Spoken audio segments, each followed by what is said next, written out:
All right, I'm going to get started here. All right. It's 7 o'clock, and we're in a new area here. Moving on from journeys out of the body into far journeys. So 1971, journeys out of the body into 1985, far journeys.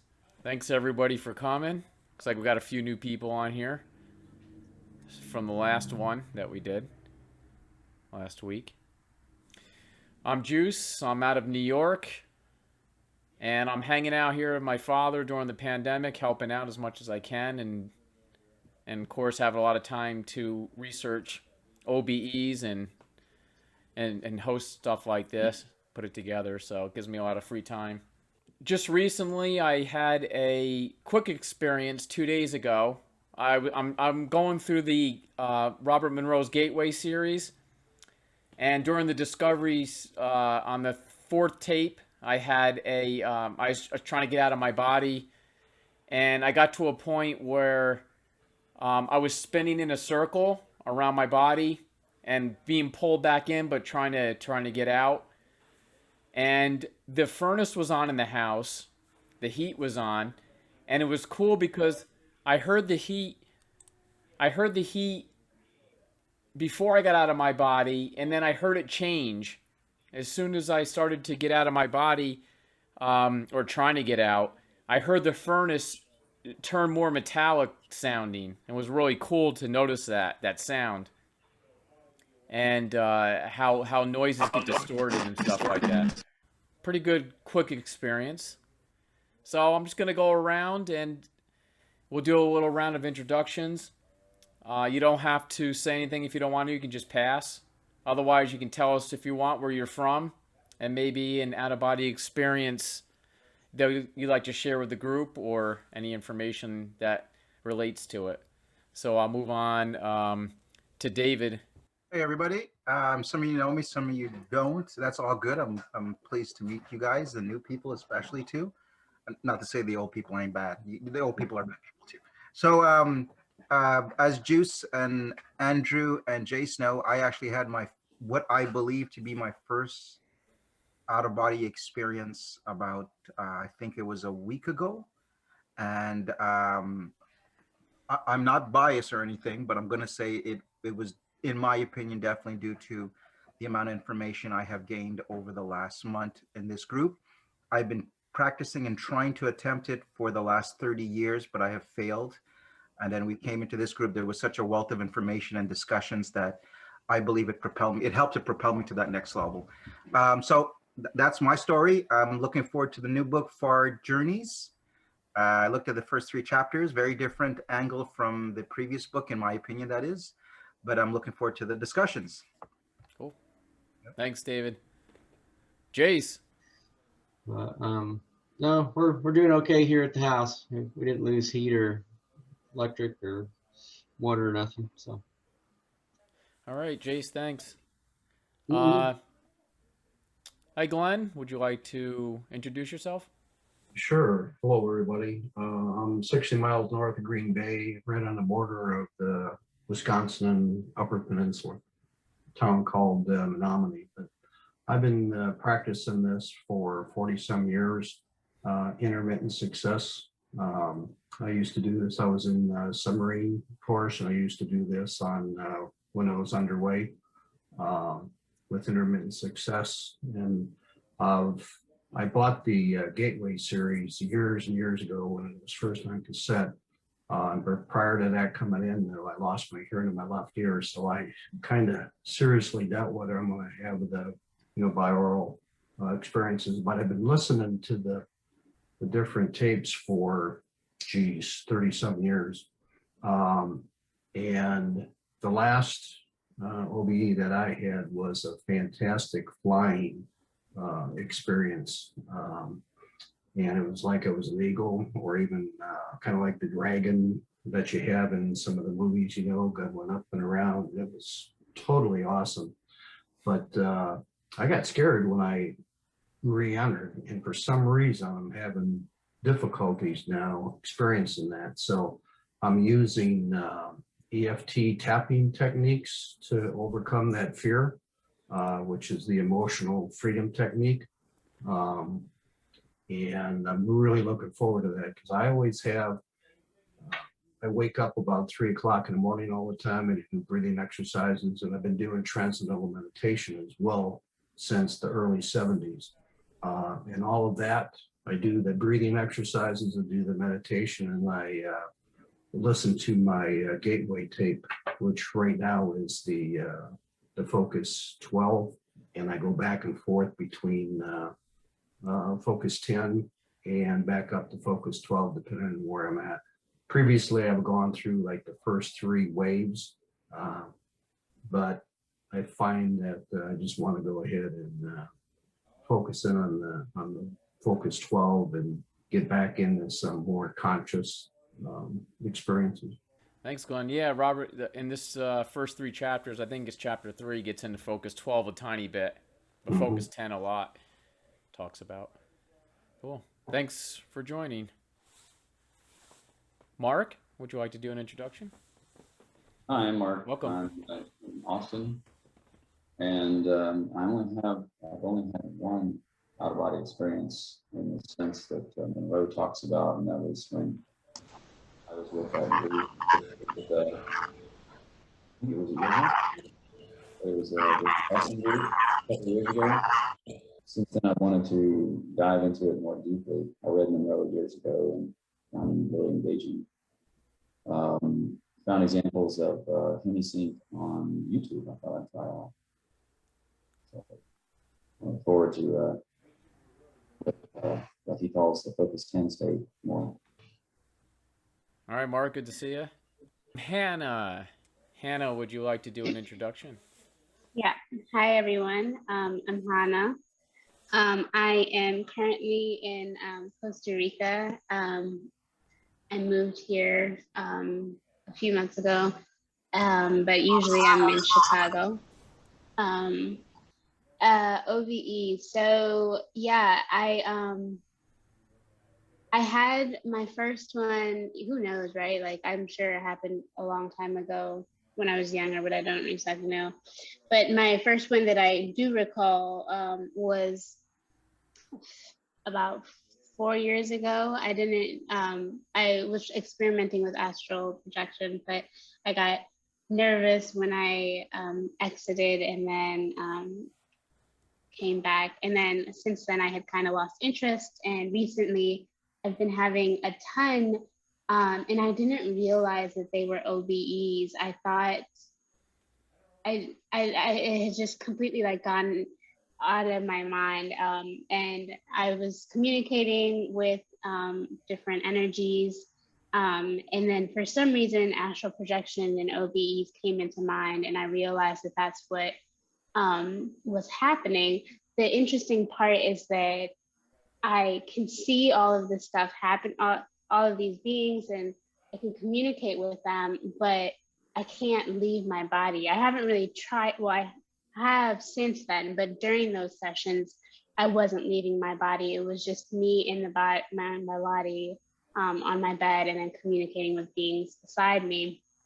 So now that I'm trying to actively do it, it's not happening as frequently. And I'm mainly trying to get out of my body and travel more. And so I came across this meetup and came across the book, and now I'm trying to just consume a lot of material about it. Great. You came to the right place. It seemed a lot of people are having a lot of success when we're talking about the books here. So I hope success comes to you. Thank you. Glad to be here. See, Peter. Yeah, I've been trying to do this for some time, and it was interesting this week during the deep freeze. So cold. I had plenty of time to lie under several blankets and read, and did the exercises, and I was able to get to the vibration, but I couldn't get it. I would be like in my shoulder or in my side or in my back, but I couldn't get it to spread through my body, and it would only last a few seconds, but it's getting closer, I guess. Yeah. Are you happy about it? Yeah, sure. I mean, I'm gonna keep doing it. you know, it's very frustrating. I mean, one session, I think I was laying there for about over 2.5 hours trying to get into the state. And I tried it almost every day while there was nothing else to do here. It was, got down to 5 degrees and no heat. So. Well, nice, Peter. Glad to hear that. All right. Chapter 1. Part 1, Near Reaches. Chapter 1, The Old Local Traffic. So what I was going to do is, how it works is I was just going to mention some things that happen in each chapter. And then there's a little hand thing you guys can put up if you don't know about it. If you go down to reactions, and you'll see an option to raise your hand. So if you, as I'm reading things off, if you want to respond or bring up a topic that relates to it, just throw your hand up there and I'll call on you, as long as nothing's going on. And then we'll continue discussion from there.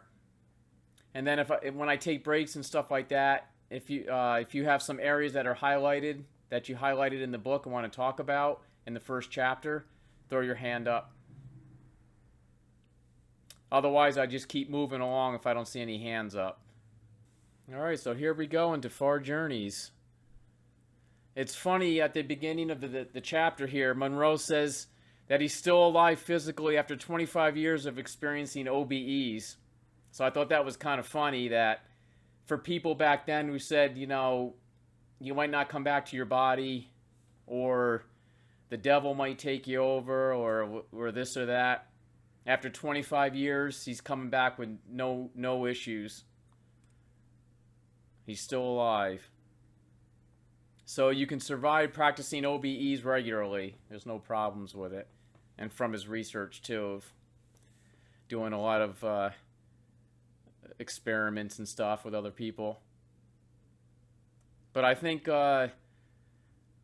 is anybody here today think possibly that they might not come back after leaving their body? Besides getting hit by a car or some traumatic incident? Dave? I used to think that, actually. I would have the concern. I think because I was raised in a Catholic environment, and that whole demon possessing type garbage, I was indoctrinated into that way of thinking. Yeah. So, oh, by the way, before I pass it on to Glenn, I posted really quickly. I posted in the chat something from Healthy Sleep, MD Harvard, and it talks about cataplexy, and it goes into details a little bit more about hallucinations and the vivid dreaming because of the hypnagogia states. I just thought I'd pass it on. Oh, thanks. Thank you. Yeah, thank you, David. Glenn? Yeah, I used to have problems when I first started in the early 70s when I was trying this by myself. And then there was one person on the submarine I was on that used to go home every night and keep a journal. And his wife would keep a journal at the same time. And then after we'd get back from sea, we'd sit down with them, go over have a couple of beers, and lo and behold, you can compare notes, and they were identical in terms of what was going on back there. And it was really awesome. So that overcame my fear of that very, very fast. And I wasn't a Catholic, but all of my religious background definitely got in the way of that as well. Seeing is believing. Oh, yeah. And Robert Monroe talks about that, how you have to experience it yourself. Yep. It's the main way of doing it. Then he gets into the OBE definition here. I'm going to pull that up here. So what is an out-of-body experience? And for those who have not encountered the subject as of yet, an out-of-body experience is a condition where you find yourself outside your physical body, fully conscious and able to perceive and act as if you were functioning physically. with several exceptions. You can move through space and time slowly, or apparently somewhere between the speed of light, beyond the speed of light. You can observe, participate in events, make willful decisions based upon what you perceive to do. You can move through physical matter such as walls, steel plates, concrete, earth, oceans, air, even atomic radiation without effort or effect. You can go into an adjoining room without bothering to open the door. You can visit a friend 3,000 miles away. You can explore the moon, the solar system, and the galaxy if these interest you. Or you can enter other reality systems only dimly perceived and theorized by time-space consciousness. Would anybody like to comment on his OBE definition?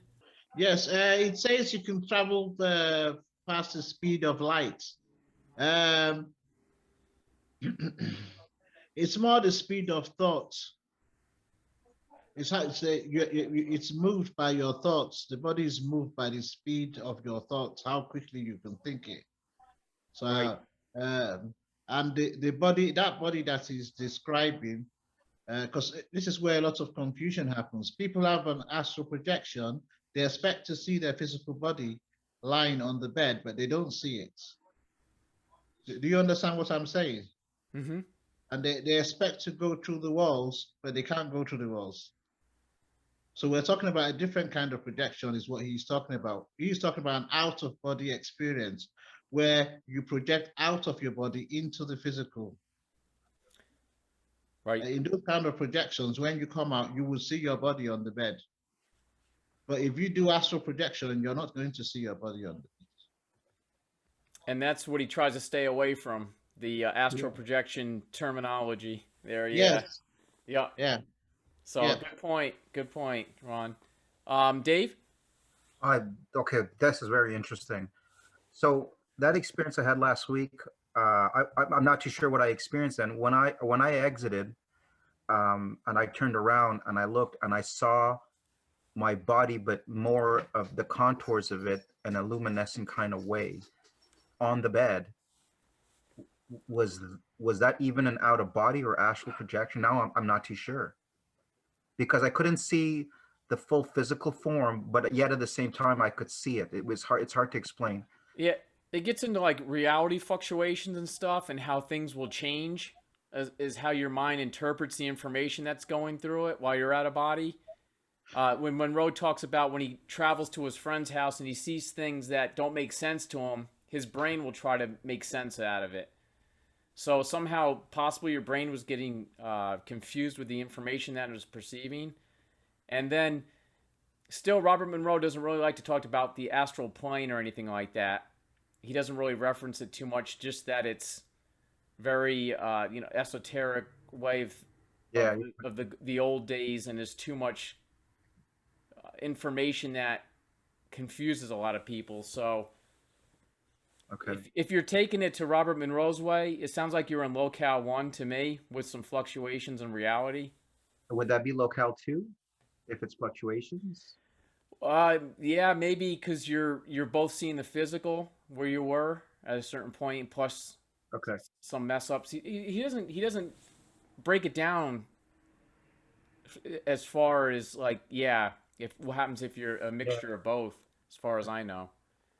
Would anybody like to comment on that? Yes, I would. It looks like he was in the second body, in what Monroe calls the second body. In the esoteric world, that body that you woke up in is actually part of the physical body. Sorry, Andrew, you said it's part of the physical body? Yes, yes, it's part of the physical body, which why a lot of people, when they encounter sleep paralysis, they actually believe that they are in their physical body, that they're experiencing it in their physical body, but it is the other body that experiences, and that's where you start seeing those entities or spirits standing next to you. So if I was standing about, let's say about 5 meters away, and I look back and I saw my body, but more the contours, and there was like a light illumination around the contours of the body, and I could tell that it was my body. And I did it 2 more times. I exited within 20 minutes, and I saw the same body again where I was lying down. What is that? I'm not projecting, you think, based on that information? Well, based on that information, the second question I will ask is, how did you exit? How was it true? Did you feel vibrations? Did you feel, sorry? So, okay, so that's a good question. So for that was when I meditated, and I used the countdown procedure, the countdown method. Yeah.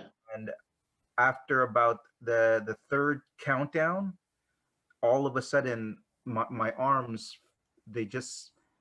I had this weird notion to raise my arms, but what was holding me back was I was telling myself, oh, if I raise my arms, I'm just going to get up and walk away.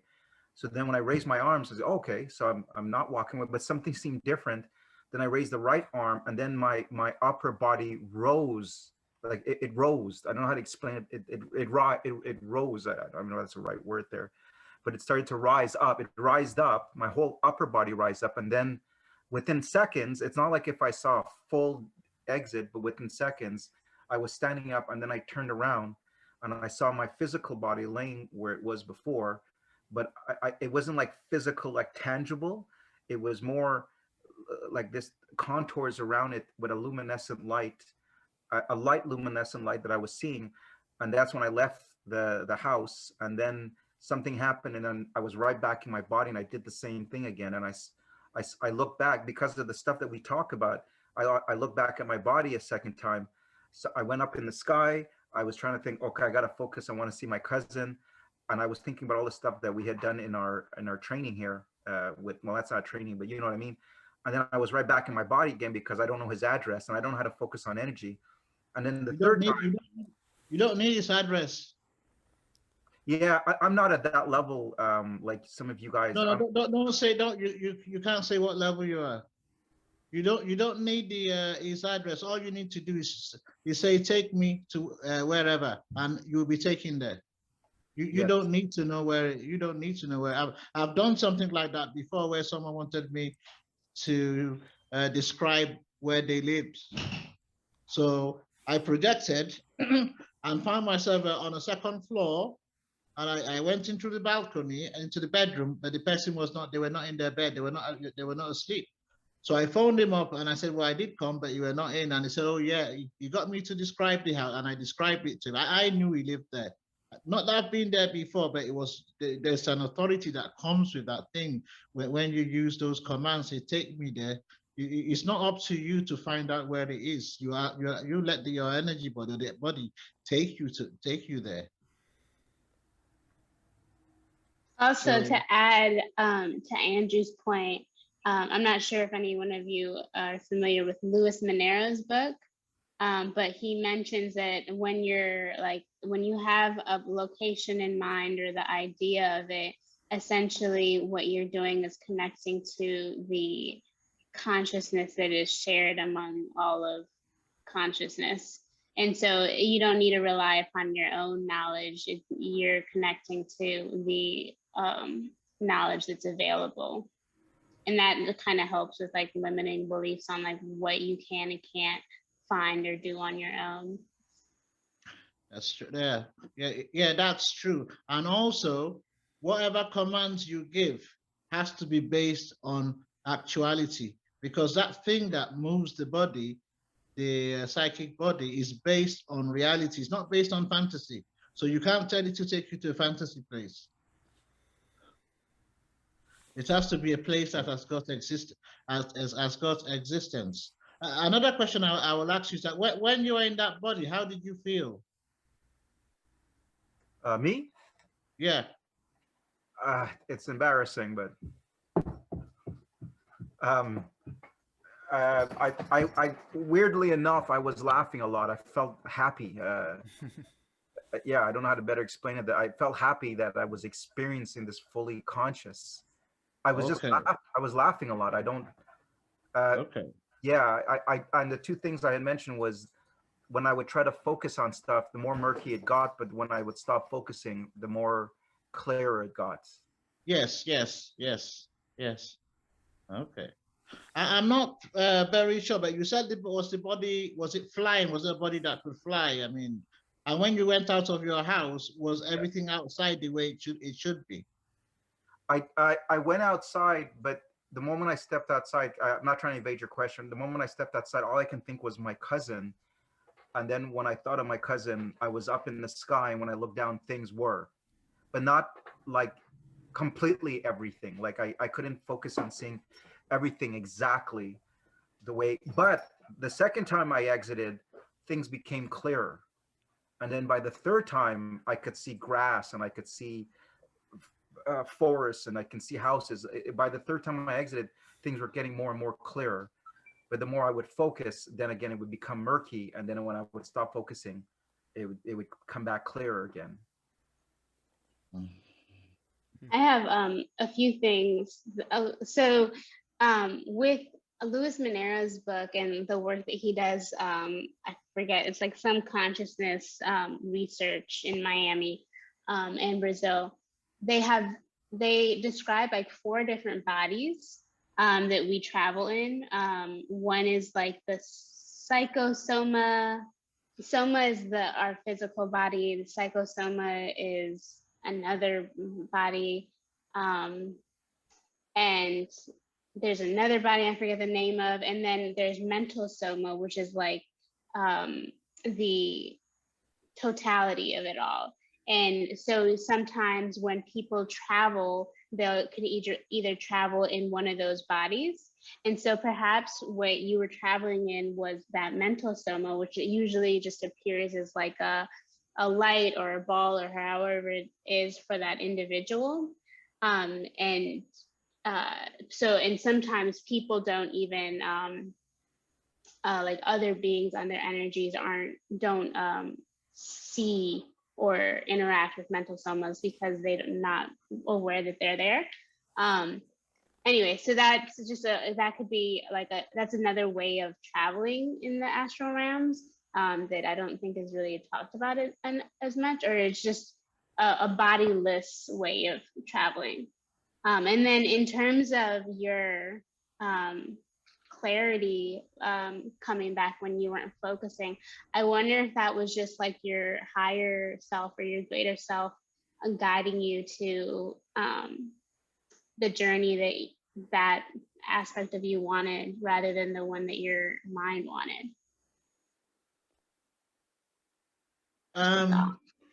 Yeah, so sorry, let me come in. Yeah, you've got a serious point there. Well, yeah, that point you just made, because I don't understand how you I don't know where you said things became blurry, because if he was in a mental soma body, things don't become like that. Things are it's very clear. It's not the vision. The mental vision is crystal clear. It doesn't have anything fuzzy with it. So unless, like what you were saying, because Robert Monroe mentioned it, maybe you were blanking out.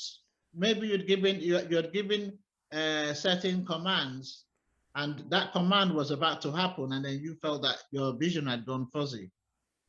Well, isn't it with like the mental soma? Maybe like as his mind was becoming more active, he was like kind of loosening his grip with that clearest aspect of himself, which is the mental soma, like the deeper mind. So maybe like when his mind was starting to run, he was losing that clarity. Yeah, but there's another key thing. He went through a door. Now, did you open the door? I mean, when you said you went out, did you open the door? You just walked out of it? No, it's kind of weird. I got to go through my notes, but I remember walking towards the door, and it wasn't like they say in the movies where you go through the door and you see every material and every compound and every element and all that crap. I walked towards the door, and the next second later, I was at the other side. Other side of where? The door. Okay, but did you see what was outside? Yes. Okay, was what was outside was it similar? Was it the same as what was outside in real life, in reality? Yes and no. Like I can't remember every single detail. Wasn't. If it was, you would not say yes and no, because the mind, the mental mind, it only sees things in concrete form. It doesn't see anything apart from what is there. Okay. Well, I Yes. don't know, because like, I mean, I don't know if we can be so definite about Yes, that. we can. Yes, we can. We can. We can. And Because this is the point I'm trying to make. I'm actually writing a book on it. We can be definite about it. Sorry, are you It implying is- that I could have fabricated this in my mind, which is pretty impressive if that's what you're saying? No, no, no. I'm not saying you Oh, fabricated it. no, I'm no, just saying I'm that. not opposed to that idea either, because you know how I'm skeptical about, you know, because I was fully conscious. I've had full conscious experiences in the past. Just the difference with this one, it just felt like you knew. You just knew. 30 years of Yeah. skepticism, but this one time, there's just something so different. well, there have been tales, or not tales, there have been like recounts of people seeing stuff that wasn't physically like the reality that they know of, but when they like look through history books 50 years ago, that's how it was, you know, or perhaps he was like seeing in the future. I have no idea. But that's why I say I wonder if we can be so definitive about it, because what he may have seen, though, although it's not exactly 100% matching reality right now, it may be a different version of reality. It may be, yeah, basically, essentially that. There are a lot of people that describe those kind of situations. Altered state of I consciousness. can, if you want me to, I can expand on why. I can expand a bit more on it. Well, But Andrew, unfortunately, let's wait. Let's when we get through more of the book here, we got the time's moving by pretty quick. okay, So, okay. and Okay. then we talk more about the book, and then we can open to more open discussion a little longer towards the end. Cool. Let's see. Back in the book here, after 25 years, it's now quite acceptable to talk about OBEs. So, from the first book to the next book, times have changed for Monroe. And then I'm going to pull up page 5 here. This is pretty interesting and was kind of a shocker to me. I forgot about it last time. And what was Monroe doing since the publication of Journeys Out of the Body up here? And which began in the 70s, I began to experience a frustration, a limitation in my out-of-body activities. It's hard for some people to believe, I suppose, but such travels actually became boring. The earlier excitement had long passed. It became an effort to participate in controlled tests, and because it was an effort, I began to sense that the particular theme of proof was not part of my mode of operation. Moreover, when free of such testing limitations, there didn't seem to be anything exciting to do. Wow. So then he gets into my deliberate inducement of the second state also became tedious because I had found a simpler way to achieve it. I would wake up after 2 or possibly 3 sleep cycles, or approximately after 3 or 4 hours, and find myself already relaxed, physically rested, and completely wide awake. In that state, I found it ridiculously easy to unhook and flow freely out of the body. I don't know, for me that's kind of a shock how, you know, yes, when back 5 years ago when I started having a lot of experiences, I remember at one point I got out of my body and I was actually bored and I couldn't believe it. I think we talked about this before a little bit. Yeah. And how you have to have more things to do, and if you want, it can get boring, which I'd never thought in my wildest dreams that leaving your body could actually start getting boring. So in 1972, Monroe wants to turn the left brain I part of himself over to the total self soul, in parentheses. What would happen? So he's decided now to turn over, instead of going out of his body and doing things and visiting people and stuff like that, doing experiments, He was just going to turn it over to his self, his soul. And then he gets into some stories here. Monroe had trouble using his own audio exercises and techniques he designed because of the work he did with the sound. He was so fixated on the sound and how much it did, his own tapes were not even working for him anymore to have out-of-body experiences. And feel free to throw a hand up if you want to comment on any of this stuff. Or anything in between the chapters. I can come in here. Yeah, Andrew. Yes, like we discussed, it becomes boring when you don't include your inner self in the experience or hand it over to your inner self or whatever he handed it over. So I understand that because I used to get bored. I could be out projecting for over an hour and eventually it gets boring. There's nothing else to do. So I Right. come back. Yeah. Yeah. So it only came alive for me too when I started using a guide. But then the experience is totally different from what you normally would expect when you're doing your own astral projection. Right. And yeah, that's what I found out. It's not the same because I wrote. I write down all my experiences. So I wrote one for astral projection when I did not use my inner self, and one when I used my inner self, and I compared the experiences, and they're totally different. Right. Thanks, Andrew. So Monroe started to reject chemicals. This was interesting. He started to reject chemicals like alcohol, prescription drugs, caffeine, or anything unnatural for his body's operation. So he couldn't drink, he couldn't have a nice glass of wine anymore. He would start throwing this stuff up. And prescription drugs, anything, even caffeine, his body didn't handle it anymore after doing all these experiments and stuff with the out-of-body state. And this is a little scary, which the movie came out about this. Anesthesia would not work. And he could feel at one time he had a surgery, and he could feel the surgeon sewing him up. And which surprised the anesthesiologist as well. So imagine that what's happening after all these out-of-body experiences with the connection that you have with your body. And they made a movie about that, people waking up during surgery and stuff like that. And then over the last 10 years, you know, from the first book and the second book, somewhere in between there, only the medical system of medications and stuff like that only worked one time for him, where he didn't get sick from it.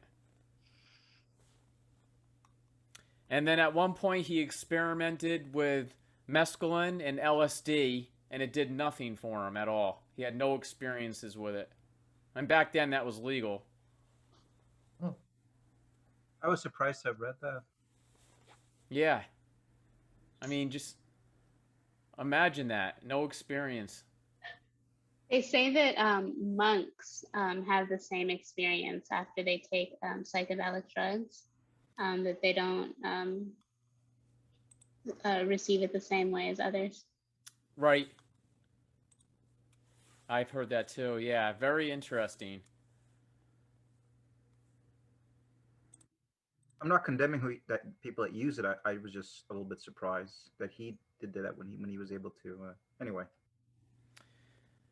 Then Monroe gets into some puzzling events that happened to him towards the end of this chapter, of like money suddenly showing up in his pants pockets. I mean, this is stuff he can't even believe himself, and he's just explaining what he's experiencing, but he thinks it has to do when he was a kid, when he found that money. Remember in the first book, he found that money he really wanted under the dirt, underneath a board he found. Well, he still feels that intention for that money is still coming into his life. So he'll go into these pockets inside his closet and he'll find random money in there. And he doesn't know what that's all about. So he gets into these little tales of puzzling events that happened to him.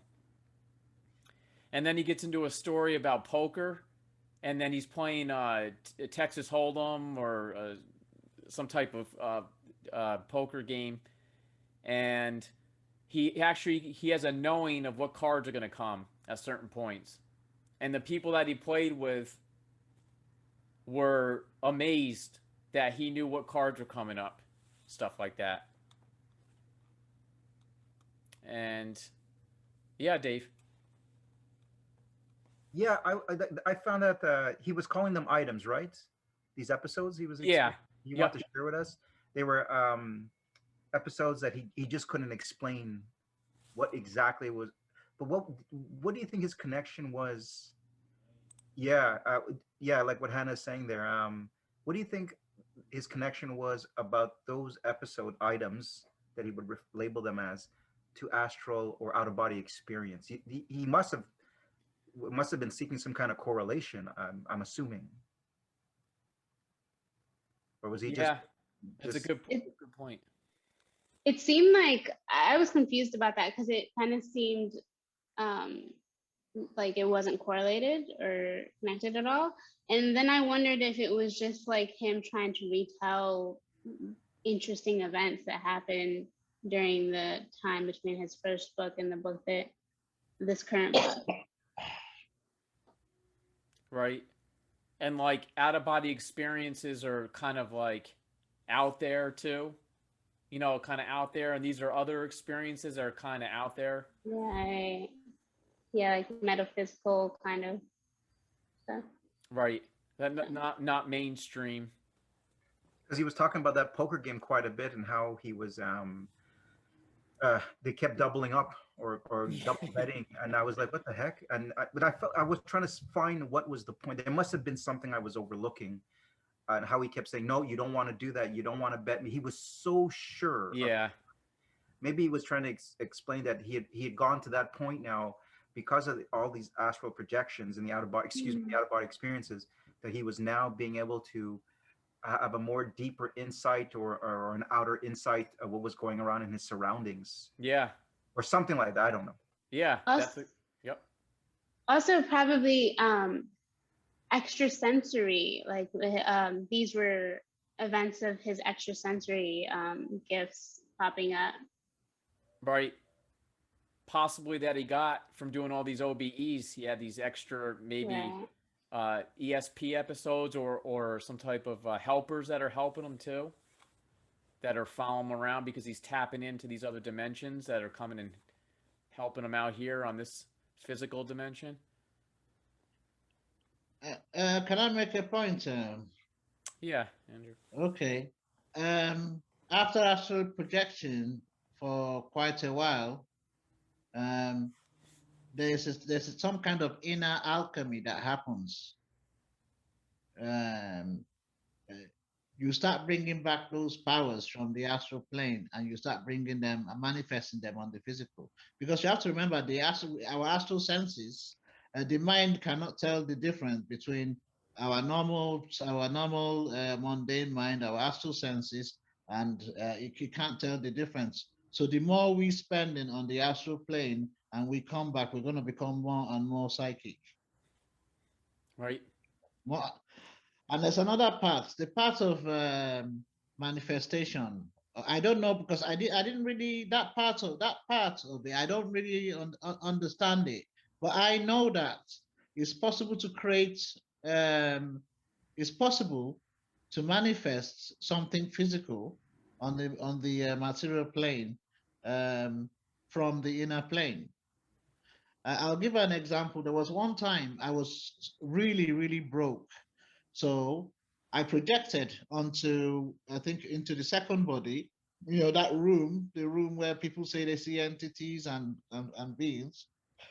So I just imagined I had about 40,000 pounds in that room. I had, I just imagined that, yes, it's here, and I want it to manifest on the physical plane. This was my first experiment on this. So when I woke up, the whole I didn't see the money manifest or something like that, materially, but the whole atmosphere the whole atmosphere was like there was a strong expectancy that that money was going to manifest. That it was just the universe was just finding a way to find how it has to manifest it. And then I got a phone call, from a deep friend, or a very close friend of mine, for an opportunity to make money. And guess how much it was? 40,000. Which then manifested Right, in right. reality. Yeah, I've not tried it again, but I know it is possible to manifest things. Because Yeah. apparently, if you create something on one plane, on that plane, especially the one that's close to the physical plane, it has by law, it has to manifest on the physical plane. Anyhow, it has to come back. It's kind of like a law, Yeah. universal law, that if you put something there, it has to manifest on the physical plane. Right. Yeah. Yes. Universal law of attraction. Yeah. Yes. The law of attraction. Yeah. But instead of creating it from the mental plane, you're creating it from a lower plane. It's just kind of doing the creation in a reverse kind of way. That's why it's so interesting. I think this subject, so much stuff surrounds it. All right, guys, chapter 2 gets into Hemisync. Here comes the Hemisync. So, the Monroe Institute opens first as a voluntary basis, has two isolation booths. It had two water beds back then, which I don't think anybody has today. And most studies at the Institute back then took place at night and the weekends.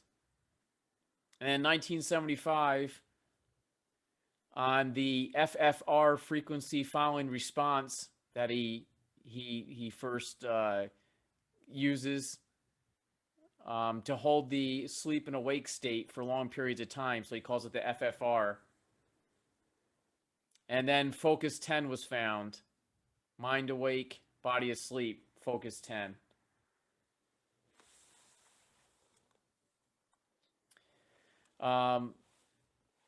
Some of the subjects that he had there as volunteers and stuff heard explosions in Focus 10, which took them right out of Focus 10, hearing things like that. And then he gets into certain things about being left brain society, how we're a left brain society, and gets into the left brain versus the right brain. And a little bit more about how Hemisync started. And for those who don't know what Hemisync is Hemispheric Synchronization. He started using Hemisync in the beginning a lot to help dying or stressed out people. Recovery from hospital surgeries and stuff like that. Faster recovery, pain control, good night's sleeps, jet lag, and of course to learn faster too, which was his main thing to do in the beginning, is finding new learning techniques. And he found out that when he started making the Hemisync tapes and stuff like that, the sound, that it had a lot more uses than just for out-of-body experiences. So there's a lot more uses in that than just to experience an out-of-body experience. So it helped a lot of people. Would anybody like to talk about the Hemisync or Yeah. anything in chapter 2? Yeah, go ahead. In terms of an example of that pain control, I had a friend of mine whose daughter, 10 years old, had facial reconstruction, multiple surgeries, and she was terrified of that. And there was a 5-series tape that I got from the Institute. I gave it to them. And the little girl used that, and he and his wife described that to the doctor and the anesthesiologist, and the amount of anesthesia that she needed was like a third of what she normally did. And after the surgery, she listened to the tapes, and her recovery time was phenomenal, far less with no pain. So it definitely works. Yeah, he just stumbled across something. It was a blessing for that little girl. Do you still have those tapes? No, I left them with him. You left them with them? Okay, yeah. Yeah. And yeah, it was a 5-tape series though. It was really awesome. Yeah. Does anybody have any of those tapes? I wonder, left, you know, what they were called back then. Oh, jeez. I think they're on YouTube. Okay, check that out. Yeah. Yeah, I had all sorts of, I had signed up for with that gateway at the time with the cassettes. They sent you newsletters and they sent you the metatapes as well with a whole series of different ones. And I got rid of them all except for the gateway experience over the years, but moving several times. But yeah, it's very, very powerful stuff. See, I'm wondering how much that's used today because he had problems back then in the book. He's talking about the problems with the doctors taking it in because of the old way of thinking. And I'm wondering if people are even using those today. Curious if anybody knows. I think it's moved on to different techniques, and the functional health practitioner or doctors are definitely into that. A lot more so than the Western doctors still. It's accepted a lot more than is what I've seen. There's one dentist in New York who's a holistic dentist I went to. She used sound therapy to help with I forget what they're called, root canals, and various infections like that. I think she's one of the only dentists that do that though. That do that. Interesting. Yeah, in the chapter here, he talks that his first patent that the Monroe Institute got in 1975 was the FFR patent. That's a frequency following response. And basically, what that did is just try to keep people in the sleep awake state for long periods of time. They can have some type of information set up with the EEGs that they had set up and keep people in that state, which I've seen some things do today, which I'd like to experiment more on those. Yeah, actually, in the morning when I do my meditation, I'm in focus 10 a lot. I can reside there for long periods of time. And what I find, I have one of those finger monitors for the blood pressure, or not blood pressure, you know, but your oxygen content and your pulse rate. And I'm down to in the low 50s for a pulse rate at that particular time. But then the other thing that I do from a visualization standpoint is that it's all based off of frequency. And I use a visualization of where your DNA module, if you will, it's basically like an antenna. And I actually have sets of different tuning forks here. And I just, depending on what I want to accomplish at that time, I'll use the different frequencies in terms of what I want to do, DNA repair or health or contact with, you know, your higher self or that type of stuff. And it's very, very powerful. That focus 10 allows you to do all sorts of different things, you know, even before, not even going to focus 12 and that type of stuff. Just depends on what you want to accomplish. Yeah, he talked about that on the book, Glenn, how people get into it really fast. Once you're used to it, you can get in focus 10 really fast. Yep. It's pretty awesome. Did we cover focus 10 in the previous one? No, we didn't. Okay, that's what I thought. I was wondering. Okay. Yeah, we talked a little bit about it because somebody was bringing up focus 2 and a lower focus levels. So we just kind of talked a little bit about it because of that, but nothing from the book. He mostly stuck to the locales back then. Just a quick bit here. I went through some of my old journals from the late 90s, and one of the tests that was pushed down to me was the static clock tests. They were really pushing. Anyway, so the static clock test is once you've successfully, with enough proof, of course, empirical evidence that you projected yourself, is to try to project now and go to a clock, a watch, or anything that has some kind of sentimental value to you in your house, and watch it for 2 minutes, and see if you can maintain that position for that 2 minutes to give you, I don't want to use the word control, but so yeah, so that's what I'm going to give that a try, because we were talking about tests. Yeah. Yeah, that sounds interesting. Let us know, Dave, if you find anything, something happens. Yeah, another outtake of that you can do to train your mind also. And I have a book, Concentration and Meditation, from way back when in the 50s and that type stuff. And you can use that technique to try to focus on something to maintain your attention visually, for a couple of seconds, and then work up to 1 minute, 2 minutes, 3 minutes, and then do it with a sound, the same type thing. And once you progress through that period, then you can do it with a mental image as well. And that helps very well. But you got to keep in mind that focuses on the left side of your brain instead of the right. So that can almost be a limiting factor, but you can get your concentration levels down very well. And if you want to do that to bring about your vibrations, that's very powerful as well. And you don't need to go out to do that out of body. You can do that just as an exercise anytime, anywhere you're at, in traffic or anything along those lines as well. Right. All right, guys, into chapter 3, last chapter of the night. Good old gateway program. So we're moving into the gateway.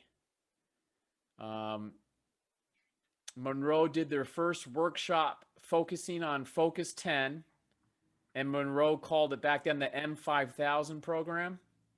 Try to get 5,000 people involved in it. That was his goal. And eventually the M5000 program became the Gateway program. And one experiment they did during a workshop is participants made a glow appear above a hotel that they were doing the experiment in. So they all had themselves focusing during the Gateway program to do something like that.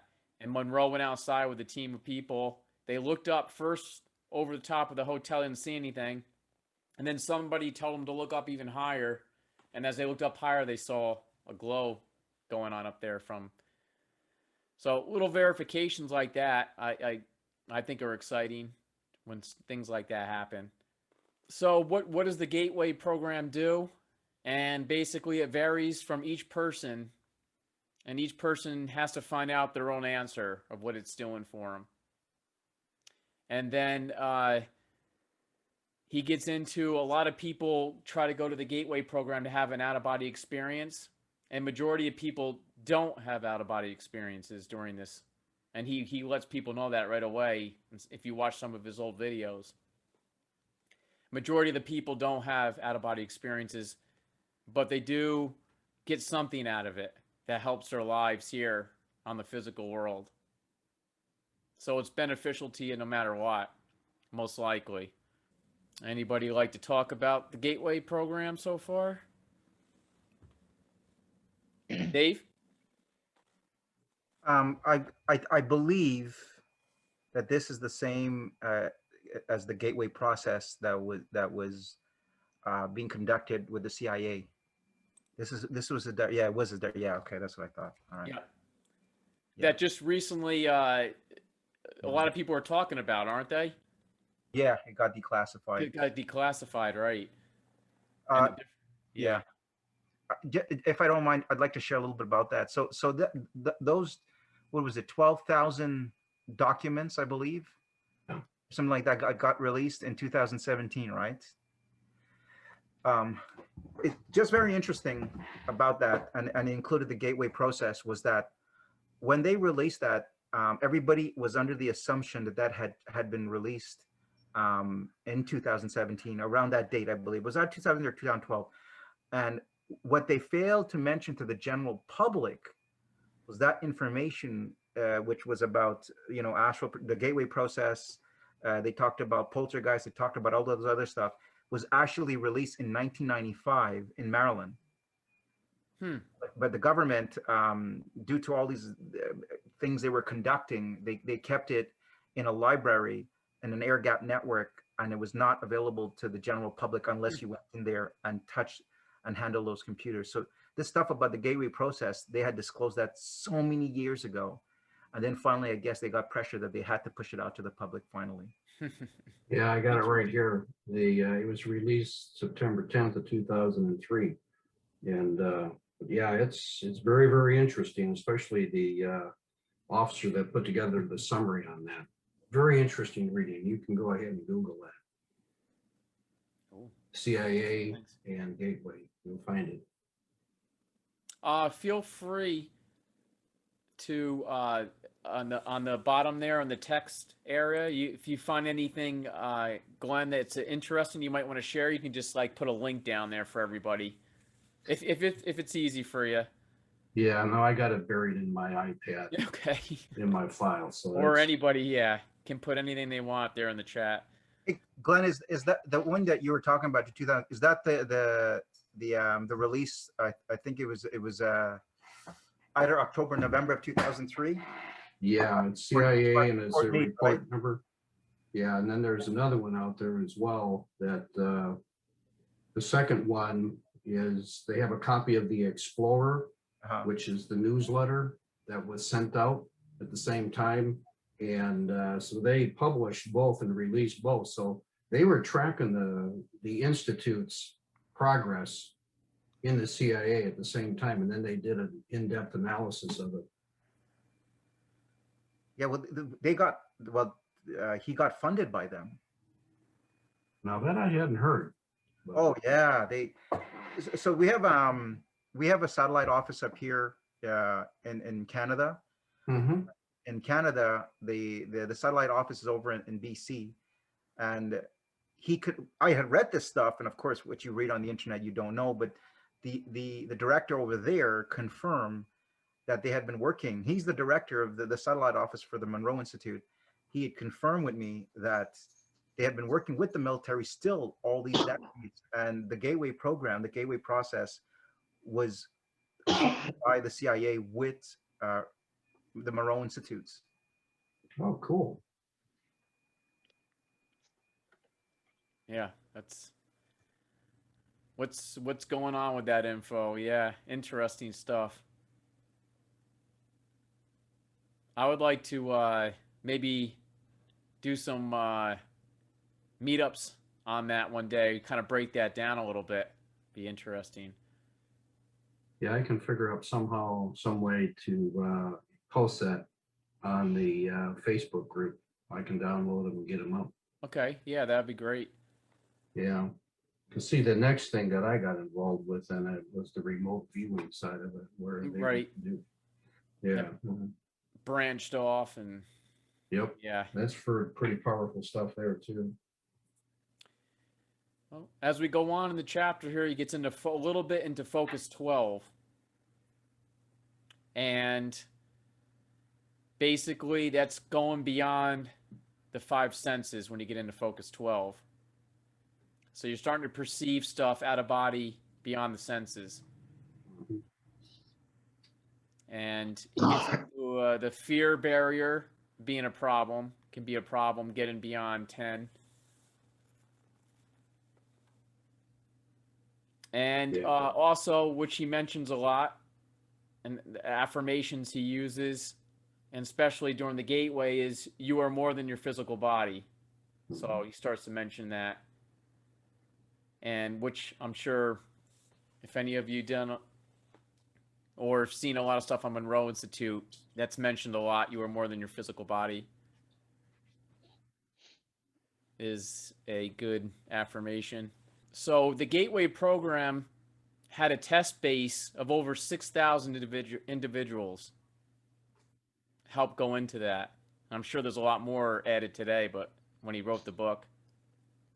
And the average age of the person who attended a Gateway seminar was 39 years old. Oh, Marty. Okay, I had a thing here for Marty if she was on tonight. She's not on. About contacting dead loved ones. He gets into beyond the focus levels there. Um, and then he gets into his CHEC units, his controlled holistic environmental chambers that he has set up there, which is very popular, and so popular back then people were setting them up in their homes. So he goes into a little bit of that, of the chambers that he set up. It's your own little isolation booth, place to hang out, sleep, do your meditations and stuff. And he says a lot of people got claustrophobic. Not a lot, but people have become claustrophobic and had trouble maybe 1 or 2 nights of sleeping in it in the beginning. And he gets into how with the Gateway program, the Monroe Institute didn't make that much money from it. And it almost, at the end of every year, they almost canceled it. But there was always something that kept it going. There was always something that they would receive, or something that would keep the program, and they would do it again and again, the Gateway programs. But it wasn't a big money maker for him. But his heart and soul were in it, so he kept going with it. So, guys, any would like to share anything on chapter 3? I had a question about their process. Does anyone happen to know whether it's like a guided meditation or like several guided meditations in addition to like binaural beats? Or does anyone know what essentially they're doing with those audios? Yeah. Glenn, go ahead. It looked like you already say you. Did you want to? Yeah, bottom line is, obviously you're using the Hemisync process, and he does have different sections in each one, but as you go through the different waves, it's up to you in terms of what you want to accomplish. He'll guide you through that. So it's not like some of the guided meditation tapes or videos you see out on YouTube's per se, but you figure out what you want to do. You go through the certain steps, you reach the different levels, and what you'll find is a lot of times you'll fall asleep on them. But if you're awake through a lot of them, he has some different techniques for you to where you can have instant recall using touching certain portions of your body, like the back of the neck or the forehead, and that type thing as well.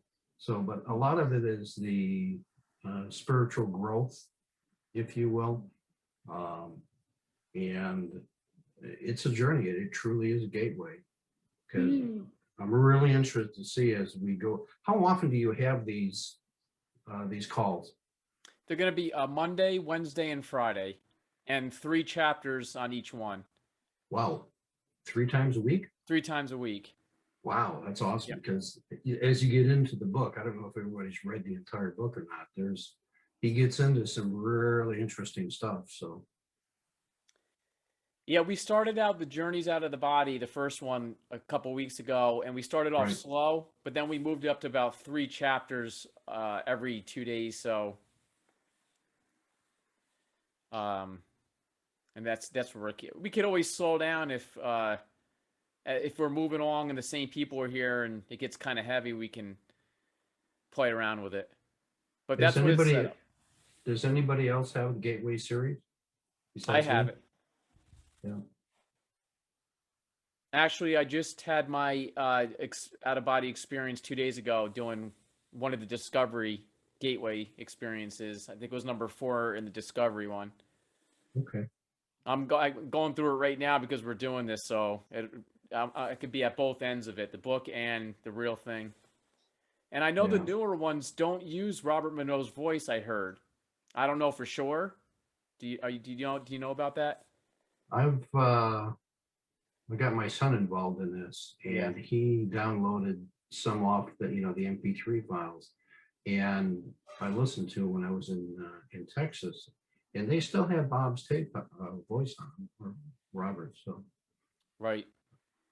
I had not. I know they have a different type of a technique now, instead Right. of the frequency following the response. But I haven't done anything with that technology yet.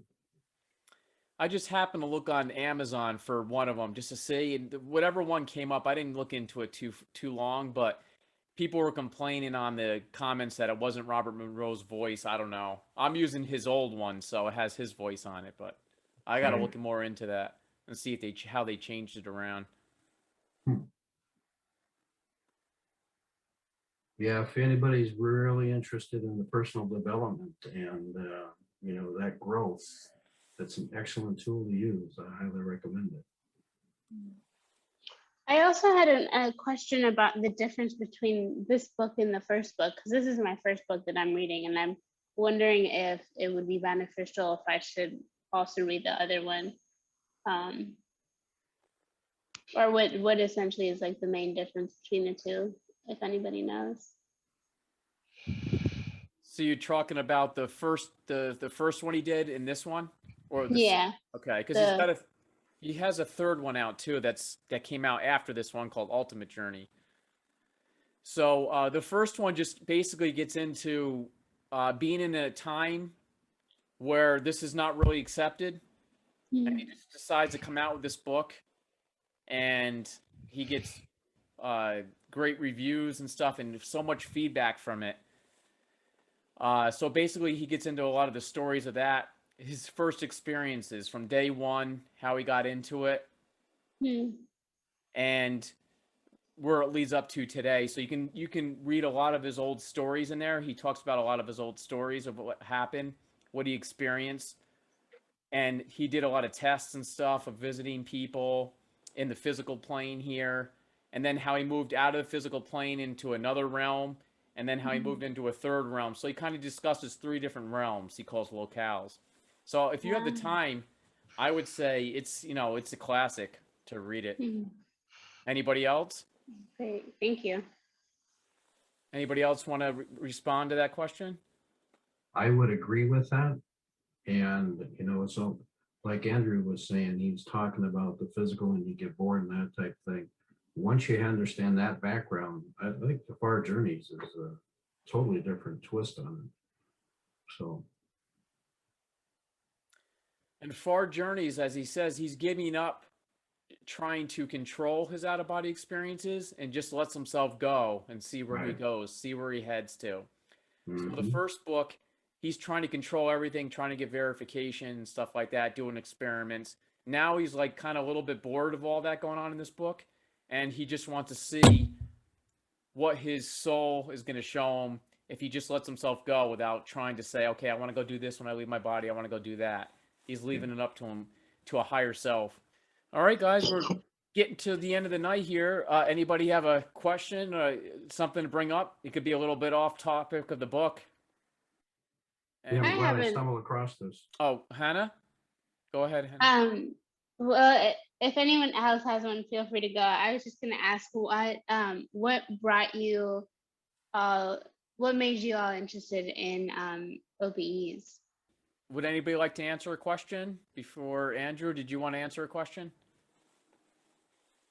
What was the question again? I asked what made you all interested in OBEs, but if you have another question related to the book or anything else, we can talk about yours first. Oh, it's okay. Hannah, we're off the book now, so that's a good question. Yeah, Andrew, did you want to answer why what got you into it?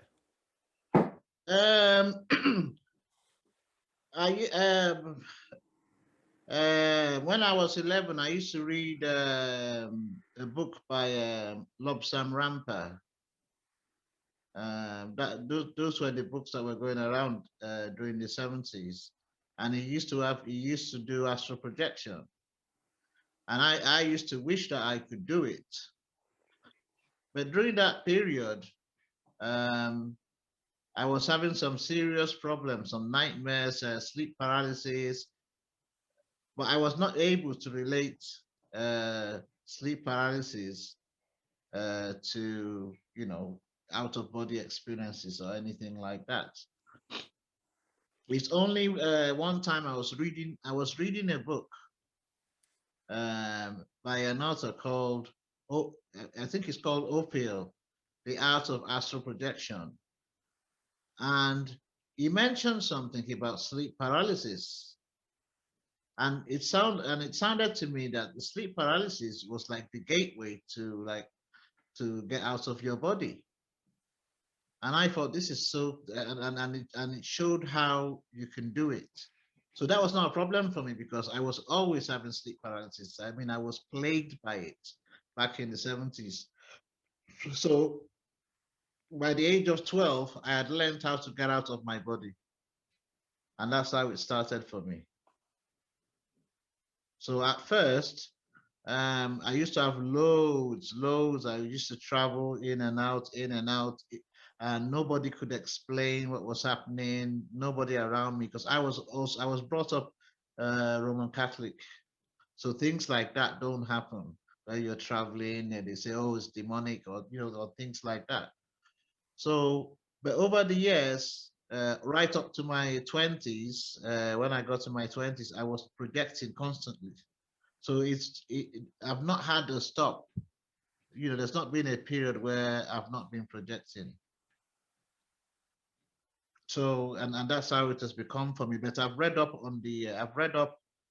a lot, on it, and I've been able to, go very far in it, in sense of how, and I've made a lot of sense, of it. You said Howard Sherman or Harold Sherman? Is that- ESP. Yep, how to make ESP work for you. Yep. That's how I get involved in it also. Yeah, Small yeah, world. I remember. There were a lot of those books back in the 70s, a lot.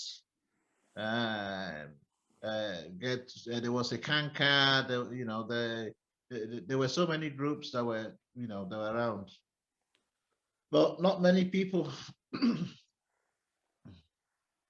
Yeah. It was interesting. I lived in Virginia Beach, Virginia, where the Edgar Casey Foundation is located.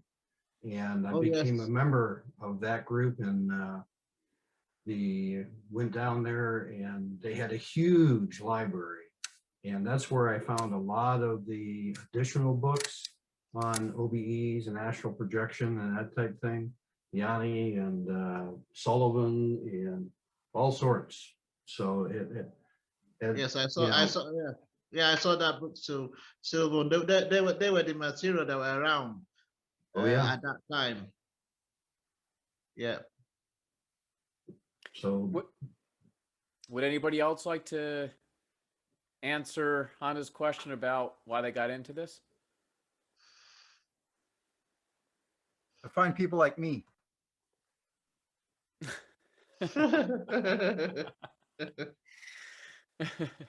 Pick up all the loony bins. I'm just joking. Right. But there's a ring of truth in that, because there are so many people that have these experiences and they don't know what the heck that is, and they're afraid to look into it, especially with this sleep paralysis and that type thing. And they're petrified and they really don't know what's going on. And the atmosphere and the attitude is a lot different these days than it was back then. Yeah. I just enjoy the level of rational thinking that we actually use in this group. It is. It's great. Has anybody been to the Institute? Jason was going to go. He's on here. He was going to go last year, but everything got canceled because of the COVID. I was going to go too, but I was doing the Appalachian Trail, so everything got all screwed up. But yeah, has anybody on here been? Quite expensive. Yes, it is. Glenn, I worked with Lori back in the late 90s. For just over 6 months by phone. Lori Monroe. Fantastic. Yeah, before that's away. Great. The type of testing we did was very different, though. Really? Yeah, like we did the static clock test. We did the now you see now you don't pot lit test. Have you heard of that one? No. Yeah, it was weird testing. It was like, so once you graduated from the static clock test, you would get someone involved, like a bye bye Hannah. I think she's leaving. You would get someone involved, and what you would do is you'd lie down, do whatever you needed to do to induce the out of body experience. And oh, okay, so what you would do is you would have you would okay, how do I start off? Okay, no, I'm not really all over the place here. So you would go into your kitchen, somewhere you're familiar with. You would put a pot, and you would leave the lid by the side of the pot, right? Then you would go lie down, and you would induce your out of body experience at around a specific time. The other person now would go into the kitchen and would either A, put the lid on the pot, or B, not put the lid on the pot and just hide the lid.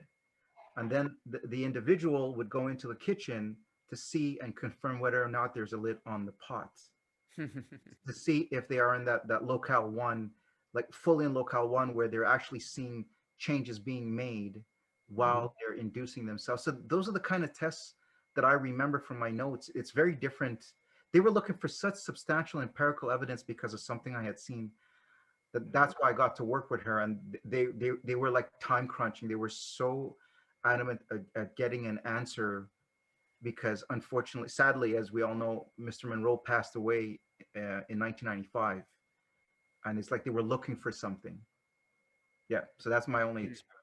Even still in the locale 1, 2, and 3, because I thought that as he got older, if you listen to some of his YouTube videos that he had, he was into like, well, focus 23 and 25 and 27, and it's like, oh my goodness, Right. it's just phenomenal where he was heading to, and it all has to do with, yeah, we're definitely more than just our physical bodies. We're basically light beings, and yeah, you can go anywhere you want, and we're just here on a temporary basis learning. So Well, if you're guys, interested in that type of stuff, this is the place to be to share that. definitely. I just need some you guys' opinion. Do you think, or probably not, but do you think we can trust the gateway experience stuff on YouTube? The gateway experience waves on YouTube, is that something we can trust, or do you really need the specifically made CDs from the Institute? I would say make sure they're in order. Okay. You're doing them in order, and I'm not sure what's on YouTube. Compared to how organized it is, and then you always hear about the hertz and stuff. If it's at the right frequency, Right. because it might not be lossless quality. Okay. So but then David, it comes down to you don't even really need sounds to do it. Okay. So if something, you'd have to do a little research on that. You know what? I'm just gonna order the CDs, pay my respects, and just order the CDs. Yeah, that's what I'm gonna do. I know where I can get them at a local bookstore. So all right, thanks. Oh yeah, that's great. Yeah. You can get a local bookstore, eBay. Yeah. Yeah, just make sure you have the headphones, unless you're in a room where you have speakers, the headphones that you can adjust the volumes at the different left and right. I only found one, not the like what I'm wearing here, but the over the ear type thing. Okay. They don't make that much anymore. So yeah, what I've seen on the YouTube videos is it's not necessarily the gateway, it's a combination of different tapes putting into one to allow you to reach different levels. And it's not necessarily the focus levels either, but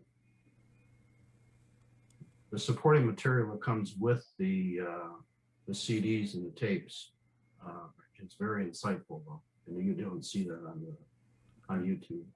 All right. Do you get all of that material after you've gone through the gateway program? Or once, is it only available if you buy it or if you're there?